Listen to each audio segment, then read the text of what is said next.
Hey, what's going on, guys? Today's video I'm going to be showing you how you can fix your smoke detector, carbon monoxide detector. This one is first alert, but this will be the same in many different ones, not just this particular one, but this one is model SC9120B by First Alert. This is a 2-in-1. You're hearing a beep every 30 seconds or so. Super annoying. This home that I live in is a KB home, high roofs. So just be careful, make sure you're on a proper ladder, not like I am here, but I'm up against a pull-up bar. My back is to it.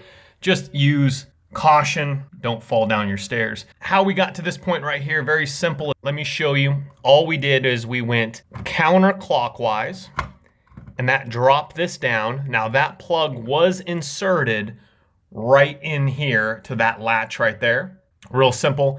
2 small prongs there, 1 small prong right there, 2 small prongs on the right side, and the small prong on the left side. That's how you reinsert it.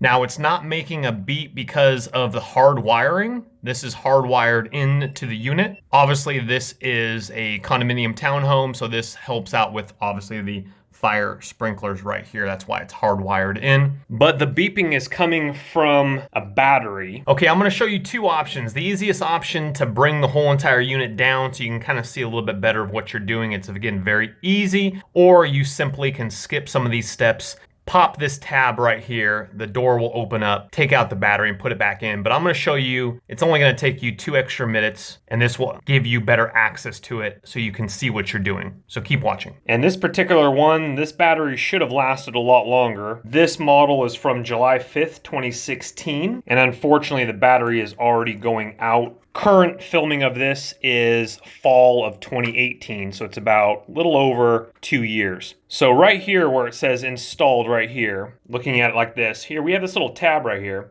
Push that in with your thumb or whatever. I'm using obviously one hand, and that slides open the battery pack right here.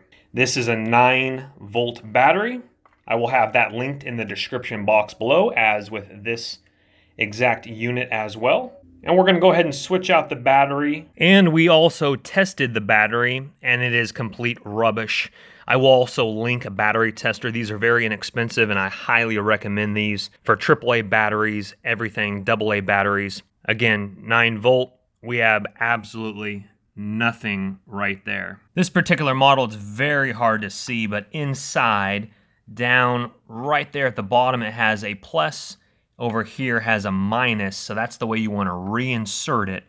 And on the side of the 9-volt batteries, you're going to see a plus right there.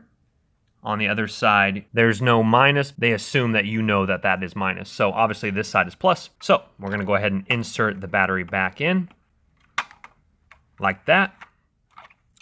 Latch it on up. It'll beep on you really loudly, so be careful about that. All right, we have our cable plugged back in, and then all we do here, you might have to play around with the rotation, but you do have some notches right here that I just inserted straight up. And now we'll go clockwise, and that will latch it in, so that's not coming down. Your battery's all good to go. Thank you guys so much for watching the video, and hopefully it has helped you. Smash that thumbs up button if it has, and make sure you smash that subscribe button because sky's the limit on this channel. We'll see you on the next one. Take care. Bye-bye.